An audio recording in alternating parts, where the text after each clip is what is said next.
These days, when a crisis occurs, it is rarely contained within national borders.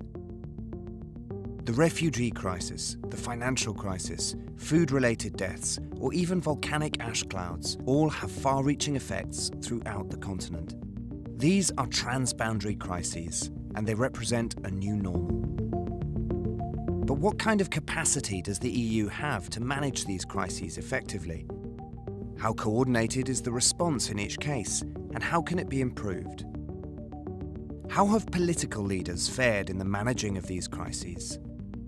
And with recent political changes throughout Europe and a re-energizing of nationalist politics, how can the EU navigate complex issues like sovereignty and national identity in order for their response to be considered legitimate?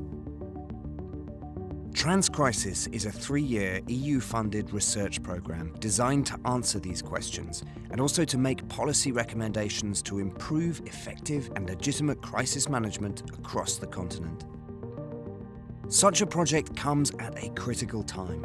As some member states retreat from the European project, we must examine the social, economic and political consequences of managing transboundary crises and urgently seek an answer to the question of how the European Union can improve its capacity to manage them while maintaining its legitimacy in the eyes of member states.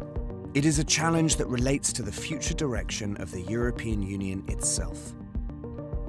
To explore our research topics and see a short summary of our findings, click on a link.